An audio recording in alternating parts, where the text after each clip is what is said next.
K P യോഹന്നാനെ പറ്റി കഴിഞ്ഞ രണ്ടോ മൂന്നോ വീഡിയോ ചെയ്യണമെന്ന് ഞാൻ ഒരിക്കലും മനസ്സിൽ പോലും സ്വപ്നം കണ്ടിട്ടില്ല. കാരണം ഞാനുമായിട്ടുള്ള കേസ് അതൊരു പബ്ലിക് അക്കൗണ്ടബിലിറ്റിയുടെ കാര്യമാണ്. കേസ് ജയിച്ചു, അമേരിക്കയിലുള്ള കേസ് ജയിച്ചു. അയാളെ ഏത് രീതിയിലുള്ള വ്യക്തിയാണെന്ന് പബ്ലിക്കിൻ്റെ മുമ്പിൽ കാണിക്കുവാൻ വേണ്ടി ഞാൻ നടത്തിയ ശ്രമങ്ങൾ അത് വിജയിച്ചു. ഞാനത് കേരളത്തിലെ മലയാളികളോട് പറയേണ്ട ആവശ്യമൊന്നുമില്ല. ഞാനത് സോഷ്യൽ മീഡിയയിലും മറ്റുള്ള പല പത്രങ്ങളിലൊക്കെ എഴുതും. പക്ഷേ കെ പി യോഹന്നാൻ ആക്സിഡൻറ്റിൽ ഇഞ്ചുവേർഡായി. അപ്പോൾ ആ സമയത്ത് ഞാൻ ഫേസ്ബുക്കിലൊരു പോസ്റ്റ് ഇട്ടു. ആ സമയത്ത് ഞങ്ങൾ തമ്മിൽ പ്രശ്നങ്ങളൊക്കെ ഉണ്ട്, പക്ഷേ അദ്ദേഹത്തിന് സ്പീഡ് റിക്കവറി അതിനുവേണ്ടി പ്രേ ചെയ്യുന്നു എന്നും പറഞ്ഞുകൊണ്ടാണ് ഞാൻ ആ പോസ്റ്റ് ഇട്ടത്. കാരണം എനിക്ക് താല്പര്യമൊന്നുമില്ല. കാരണം അതൊരു കഴിഞ്ഞ കേസാണ്. കെ പി യോഹന്നാൻ എനിക്കെതിരെ മറ്റുള്ള പല കേസും കൊടുക്കുക, ഞാനിതെല്ലാം ജയിക്കുക. അപ്പം അതതിൻ്റെ പാർട്ടായിട്ട് പോവുകയാണ്. കാരണം എൻ്റെ പ്രൊഫഷൻ്റെ പാർട്ടാണ്. അപ്പോൾ അയാളത് പേഴ്സണലായിട്ട് എടുത്തു. എനിക്കെതിരെ ഒരു വലിയ മൂവ്മെൻറ്റ് നടത്താൻ, നിയമപരമായുള്ള മൂവ്മെൻറ്റ് നടത്താൻ അവിടെ ഇവിടെയൊക്കെ കേസ് കൊടുക്കുന്നു, ഡൽഹി ഹൈക്കോടതി കൊടുക്കുന്നു, പണം ശരിക്കും ചിലവാക്കുന്നു, ശരിക്കും പൊളിറ്റീഷ്യൻസിനെ ഉപയോഗിക്കും. ഇതൊക്കെയാണ് പാർട്ടാണ്. അപ്പോൾ എൻ്റെ പാർട്ടാണ്. ആസ് എ ജേർണലിസ്റ്റ് ഞാനതിനെ ഡിഫെൻഡ് ചെയ്യും. അതെൻ്റെ പാർട്ടാണ്. അപ്പം അതിനെ ഒരു പബ്ലിക് പ്ലാറ്റ്ഫോമിൽ ഒരു ഇഞ്ചുവേർഡായ ഒരു മനുഷ്യനെ കൊണ്ടുവന്ന് ഒരു കാരണവശാലും അത് വീണ്ടും പബ്ലിക്കിൻ്റെ മുമ്പിൽ കൊണ്ടുവരാൻ എനിക്ക് താല്പര്യമില്ലായിരുന്നു, 1% പോലും. ഇപ്പം ഇദ്ദേഹം മരിച്ചു എന്നും പറഞ്ഞുകൊണ്ട് പത്രങ്ങളിലും ടെലിവിഷൻ ചാനലുകളിൽ ഇങ്ങനെ വന്നുകൊണ്ടിരിക്കുകയാണ്. അപ്പം ഞാനിപ്പോൾ മാർക്കറ്റ് പ്ലേസിലായിരുന്നു. ഞാൻ പെട്ടെന്ന് വന്നിട്ട് ടി വി ഓൺ ചെയ്ത് കഴിഞ്ഞപ്പോൾ മലയാളം ചാനലുകളിൽ വരുന്ന വാർത്തയാണ് എന്നെ പ്രൊവോക്ക് ചെയ്തത്. ഇഹലോകവാസം വെടിഞ്ഞു, ഒന്നാമത്തെ. രണ്ടാമത്തെ, ഇദ്ദേഹം കാരുണ്യ പ്രവർത്തനത്തിൻ്റെ ദാതാവായിരുന്നു. ആലോചിച്ച് നോക്കുക. അതായത് കെ പി യോഹന്നാനെ പരിശുദ്ധനും വിശുദ്ധനുമാക്കാൻ കേരളത്തിലെ മീഡിയ, കാരണം ഇയാളുടെ പണം പറ്റുന്നവരാണ്, പരസ്യമായിട്ടും മറ്റ് സ്പോൺസർഷിപ്പൊക്കെ പറ്റുന്നവരാണ്. അതിനു വേണ്ടിയുള്ള ശ്രമം അവർ സ്റ്റാർട്ട് ചെയ്തു. അതായത് മീഡിയ സ്റ്റാർട്ട് ചെയ്യുന്നു, സോഷ്യൽ മീഡിയയിൽ കൂടെ വാർത്തകൾ ഇങ്ങനെ വരുന്നു. അയാൾ അഗതികളുടെ അശരണർക്ക് ശാന്തിയായിരുന്നു, കോപ്പാണ്, വണ്ണാങ്കട്ട എന്നൊക്കെ പറഞ്ഞുകൊണ്ട് അങ്ങ് വരാൻ തുടങ്ങുക. ദെൻ ഐ ഡിസൈഡഡ്, യഥാർത്ഥ സത്യം ഈ ജനങ്ങൾ അറിഞ്ഞിരിക്കണം. അതിൻ്റെ പേരിലാണ് ഇയാളെ വിശുദ്ധനാക്കാൻ ഇവിടെ മീഡിയയും പബ്ലിക് പ്ലാറ്റ്ഫോമും, അതായത് സോഷ്യൽ മീഡിയയൊക്കെ ശ്രമിച്ചപ്പോഴാണ്. എന്നാൽ യഥാർത്ഥ സത്യം എന്താണ്, ഇത് ലോകം അറിഞ്ഞിരിക്കണം. അതിൻ്റെ പേരിലാണ് ഞാൻ 2-3 വീഡിയോകൾ അടുപ്പിച്ച് ചെയ്തത്. പിന്നെ ചില ആൾക്കാരൊക്കെ പറയുന്നത്, സോഷ്യൽ മീഡിയ നിങ്ങൾ കണ്ടു കാണും, ഇദ്ദേഹത്തിൻ്റെ പണം എന്ന് പറയുന്നത്, ഇദ്ദേഹം ചെയ്ത ക്രൈം എന്ന് പറയുന്നത് ഇന്ത്യയിലല്ല അമേരിക്കയിലാണ്. അവിടുന്ന് പണം കൊണ്ടുവന്ന് ഇന്ത്യയിലുള്ളവർക്ക് അയാൾ ഡിസ്ട്രിബ്യൂട്ട് ചെയ്തു. അപ്പം കേരളത്തിലൊരു സീനിയർ പൊളിറ്റീഷ്യൻ പി ജെ കുര്യനോട് പറഞ്ഞപ്പോൾ, ഇപ്പം വലിയ തെറ്റൊന്നുമില്ല, അമേരിക്കയിലുള്ള പണം കൊണ്ടുവന്ന് കേരളത്തിലും ഇന്ത്യയിലും അല്ലേ കൊടുത്തതെന്ന്. അത് ഒരു സീനിയർ പൊളിറ്റീഷ്യൻ, ഒരു ഡെപ്യൂട്ടി വൈസ് ചെയർമാന് പറയുന്ന വാക്കാണ്. ആലോചിച്ച് നോക്കുക. എന്നോട് ഫോണിൽ പറഞ്ഞത്. ഇതിന് ശേഷം അമേരിക്കയിൽ ക്രൈം ചെയ്താലും, ഇന്ത്യയിൽ ക്രൈം ചെയ്താലും, ഗൾഫിൽ ക്രൈം ചെയ്താലും കോടതി വിധി, ദാറ്റ് ഈസ് ഇമ്പോർട്ടൻറ്റ് പോയിന്റ്, കോടതി ഇയാളെ കൺവിക്റ്റ് ആയിട്ട് വിധിച്ചതാണ്.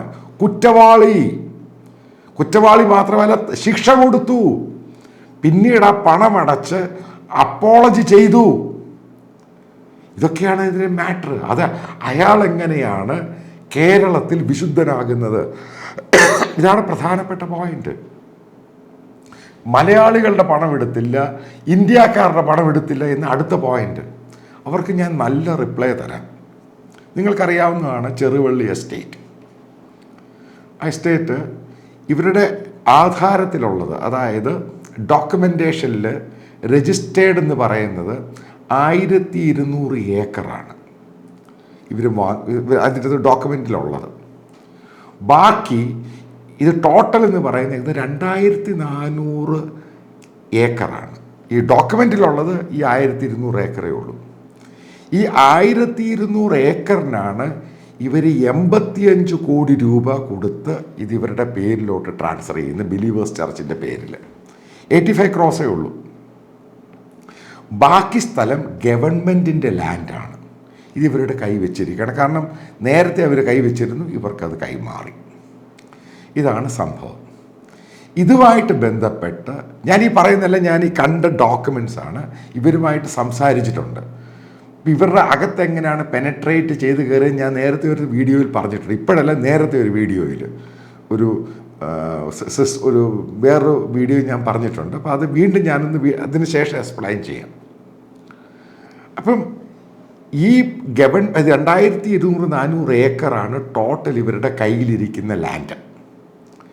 1200 ഉള്ളൂ എക്സാക്ട്ലി ഡോക്യുമെൻറ്റേഷൻ നടന്നിരിക്കുന്നത്. ബാക്കിയെല്ലാം ഗവൺമെൻറ് ലാൻഡാണ്.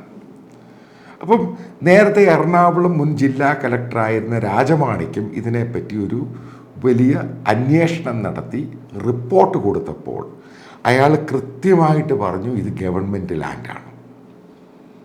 അത് ഹൈക്കോടതി സബ്മിറ്റ് ചെയ്യാൻ വേണ്ടിയാണ്. അപ്പോൾ ഇവ കേസ് നടക്കുകയാണ്. അന്ന് ഉമ്മൻചാണ്ടി മന്ത്രിസഭയാണ് അധികാരത്തിലിരുന്നത്. അന്ന് റവന്യൂ മന്ത്രി എന്ന് പറയുന്നത് അടൂർ പ്രകാശായിരുന്നു. ഇതൊക്കെ ജേക്കബ് പോത്തൻ എന്ന് പറഞ്ഞ അവിടുത്തെ ജനറൽ അഡ്മിനിസ്ട്രേറ്ററും KP യോഹന്നാൻ്റെ ഒക്കെ എന്നോട് പറഞ്ഞത്. എനിക്ക് കുന്തം ഇഷ്യൂ ഒന്നും അറിയത്തില്ല, എന്തോ ഇഷ്യൂ ഒന്നും. ഇവർ തന്നെ പറയുവാണ്. കാരണം ഇവരുടെ ഏറ്റവും അടുത്ത ആളായിട്ട് ഞാൻ അകത്ത് കയറി. അതാണല്ലോ എൻ്റെ ഓപ്പറേഷൻ്റെ ഒരു ഭാഗം എന്ന് പറയുന്നത്. അപ്പോൾ ഗവൺമെൻറ് പ്രോസിക്യൂട്ടറായിട്ട് ഹൈക്കോടതിയിൽ വാദിക്കുന്ന ഷീല ഭട്ട് എന്ന് പറഞ്ഞൊരു സ്ത്രീയാണെന്ന് എന്നോട് ജേക്കബ് പോത്തൻ പറയുകയാണ്. അപ്പോൾ അവരാണെങ്കിൽ ഈ കേസ് എങ്ങനെയും ഗവൺമെൻറ്റിന് ഈ ലാൻഡ് പിടിച്ചു കൊടുക്കുവാൻ വേണ്ടിയുള്ള എല്ലാ ശ്രമവും നടക്കുന്നുണ്ട്. അവരുടെ കയ്യിൽ എല്ലാ ഡോക്യുമെൻറ്റ്സ് ഇവർ കളക്ട് ചെയ്ത് വെച്ചിട്ടുണ്ട്.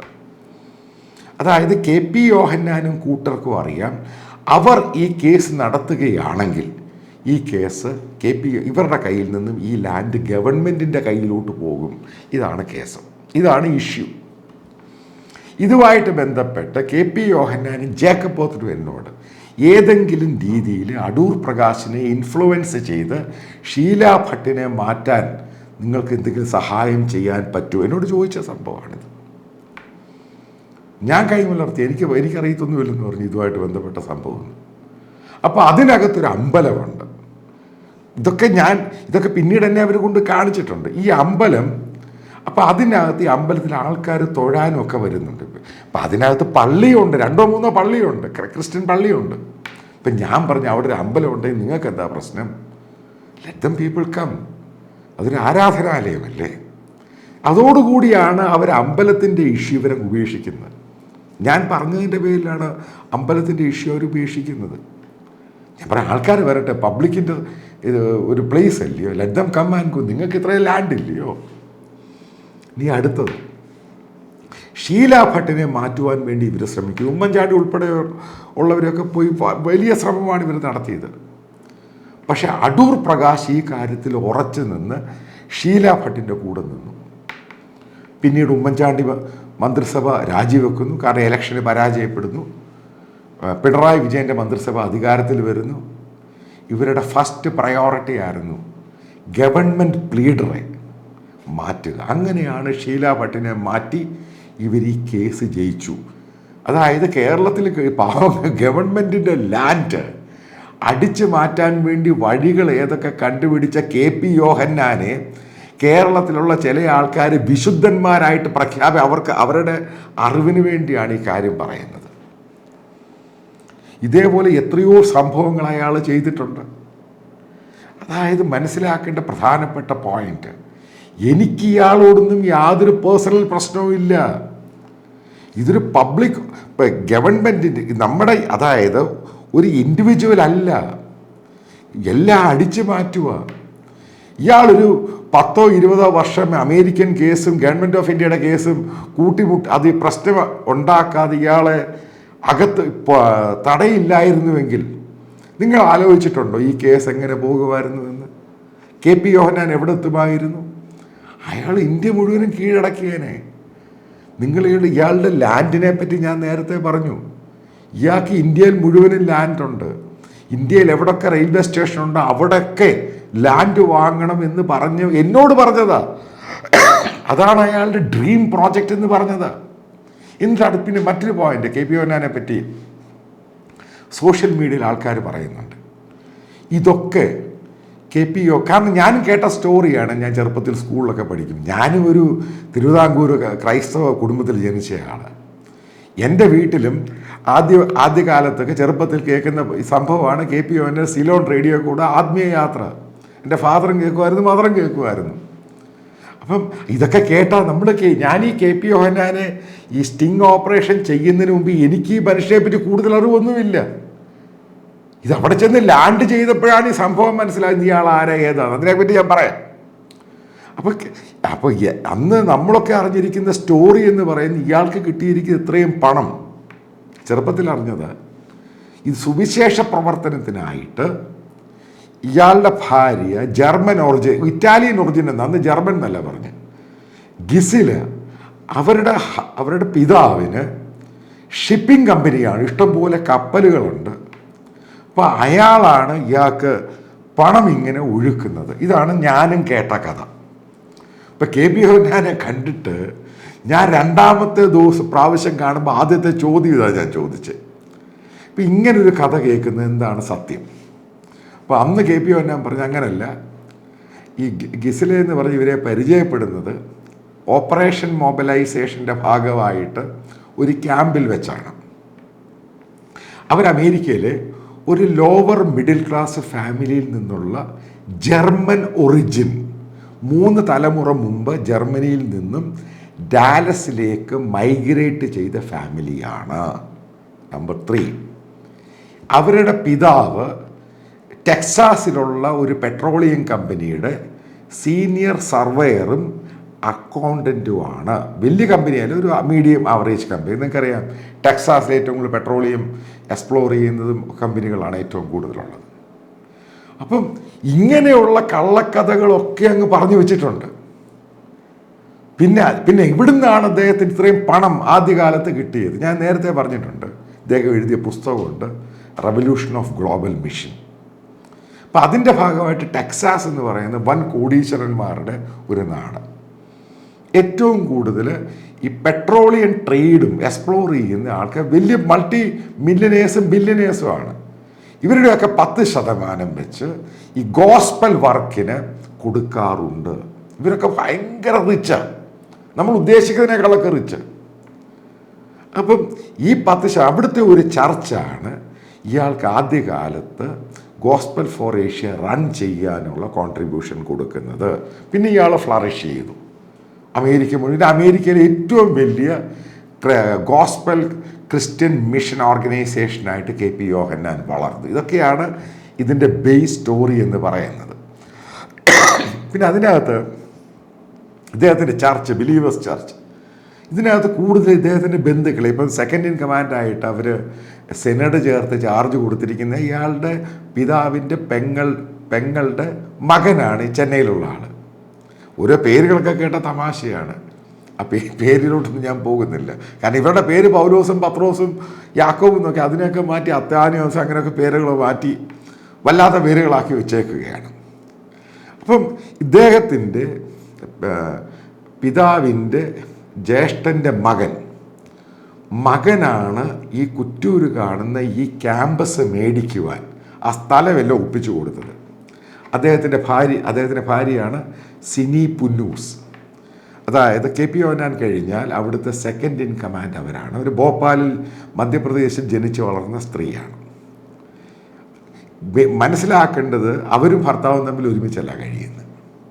കാരണം എപ്പോഴും KP യോഹന്നാൻ്റെ ഏറ്റവും വലിയ ട്രാപ്പാണ് ഈ സംഭവം. അപ്പം അവിടെ വരുന്നവർ ആലോചിച്ച് നോക്കുക, അവിടെ ഇപ്പം ആ വോളണ്ടിയറായിട്ടും ഒക്കെ വരുന്ന ആൾക്കാരിൽ പലരും അവരോടൊക്കെ പറയുന്നത് അവരുടെ മുഴുവൻ പ്രോപ്പർട്ടി വിറ്റിട്ട് ഈ ബിലീവേഴ്സ് ചർച്ചിൻ്റെയോ GFAയുടെയോ ഒക്കെ പേരിലാക്കുക. എന്നിട്ട് അവർക്ക് താമസിക്കാൻ സ്ഥലം കൊടുക്കും, അവർക്കൊരു ശമ്പളവും കൊടുക്കും. കാരണം പിന്നെ ഇവൻ ലൈഫിൽ അവിടെ വിട്ടുപോകുമോ? ഇങ്ങനെ ട്രാപ്പിലായൊരു ഒത്തിരി പേര് തിരുവല്ലയിൽ താമസിക്കുന്നുണ്ട്. എത്ര പേർക്കറിയാം ഈ സംഭവം? ഇത് ട്രാപ്പിലായിപ്പോൾ എന്ത് ചെയ്യാൻ പറ്റും? അതായത് ഈ അമേരിക്കയിൽ പോയി കഴിഞ്ഞപ്പോഴാണ് ഇങ്ങനൊരു സംഭവം നടക്കുന്ന കാര്യം ഞാൻ അറിഞ്ഞത്. പിന്നീടാണത് റീകൺഫേം ചെയ്യുന്നത്. ഇതൊക്കെ പല ആവർത്തി ഞാൻ ഫേസ്ബുക്കിലൊക്കെ എഴുതിയിട്ടുണ്ട്, എങ്ങനെയാണ് ഇയാൾ ട്രാപ്പ് ചെയ്യുന്നത്. ഇപ്പം ട്രാപ്പിംഗ് എന്ന് പറഞ്ഞത് ഒരാളുടെ ഇപ്പോൾ സാമ്പത്തികം, അപ്പം അതിൻ്റെ അകത്ത് ജേക്കബ് പോത്തൻ എന്ന് പറയുന്ന റബ്ബർ ബോർഡിൽ ജോലി ചെയ്യുന്ന ആൾ, അപ്പം അയാൾ അവിടുന്ന് റിട്ടയർമെൻറ്റ് കഴിഞ്ഞിട്ട് ഇയാളുടെ അടുത്ത് വരുമ്പോൾ KP യോഹന്നാനോട് പറയുന്നു അദ്ദേഹത്തിൻ്റെ റബ്ബർ തോട്ടമെല്ലാം മാനേജരായിട്ട് പുള്ളി ചെയ്യാവുന്ന. അപ്പോൾ KP യോഹന്നാൻ അയാളോട് പറഞ്ഞതാണ്, ജേക്കബ് പോത്തൻ ഓൺ റെക്കോർഡാണ് ഇതൊക്കെ. KP യോഹന്നാൻ പറയാം, ഈ റബ്ബർ എസ്റ്റേറ്റ് എന്നൊക്കെ പറയുന്ന അയാളുടെ ദേഹത്തിൻ്റെ രോമത്തിൻ്റെ വിലയേ ഉള്ളൂ. ബേസിക്കലി അവിടെ വെച്ച് ജേക്കബ് പോത്തൻ ഞെട്ടുകയാണ്. ഇയാളുടെ അസറ്റ്, ആർക്ക് വേണ്ടി ഇയാൾ ഇത്രയും അസറ്റ് ഉണ്ടാക്കിയത്? ഇതൊക്കെ എവിടെ പോയി? പല അസറ്റുകളും ഇന്നും തന്നെ പലരുടെയും കസ്റ്റഡിയിലാണ്. അപ്പം ഇതൊക്കെ അന്വേഷിക്കുവാൻ വേണ്ടി അമേരിക്കയിൽ നിന്നും ചാരിറ്റിക്കെന്നും പറഞ്ഞ് മേടിച്ച പണം ഇവിടെ കൊണ്ടുവന്ന് ഇതേപോലെ പ്രോപ്പർട്ടിയിൽ കൊണ്ടിട്ടു. ഇതാണ് അമേരിക്കയിൽ കേസായത്. അതിൽ തെറ്റില്ലയോ? തെറ്റുണ്ടോ ഇല്ല? ഇതാണ് എൻ്റെ ചോദ്യം. അതായത് ഞാൻ ഈ ഒരു ക്രൈസ്തവ കുടുംബത്തിൽ ജനിച്ച ആൾ തന്നെയാണ്. എനിക്ക് കുറച്ച് ബൈബിളൊക്കെ അറിയാം, ക്രിസ്ത്യൻ മിഷണറി വർക്ക്സിനെ പറ്റി അറിയാം, വർക്ക് ചെയ്യുന്ന പലരെയും എനിക്കറിയാം, ഗ്ലോബലുമായിട്ട് അറിയാം, ഇന്ത്യയിലും കേരളത്തിലും ചെയ്യുന്നവരും അറിയാം. അതിൽ വലിയ ശതമാനം കള്ളന്മാരുണ്ട്, നല്ല ആൾക്കാരും ഉണ്ട്. അതിനകത്ത് എവിടെയാണ് ബൈബിളിൽ പറഞ്ഞിരിക്കുന്നത് ഇത്രയും സ്വത്തും സമ്പാദ്യമൊക്കെ ഉണ്ടാക്കി പൈസ അടിച്ചുകൊണ്ട് മാറ്റി മേടിക്കാൻ വേണ്ടി? എവിടെയാണ് ഇത് പറഞ്ഞിരിക്കുന്നത്? ഇപ്പം അമേരിക്കയിൽ ഒരുത്തനെ ചതിച്ചാലും ഗൾഫിൽ ചതിച്ചാലും കേരളത്തിൽ ചതിച്ചാലും എല്ലാം ഒരു ചതി തന്നെയാണ്. അതാണ് ഞാൻ വിശ്വസിക്കുന്നത്. അതുകൊണ്ട് ഞാൻ വിശ്വസിക്കുന്ന KP യോഹന്നാൻ പക്ക ക്രിമിനലാണ്. അയാൾ വിശുദ്ധനല്ല. അയാൾ വിശുദ്ധനാക്കാൻ ശ്രമിക്കുന്ന ഇവിടുത്തെ വിഡ്ഢികളാണ്, വെറും വൃത്തികെട്ട മലയാളികൾ. അതിനെ പൂർണ്ണമായിട്ടും എതിർക്കുന്നു.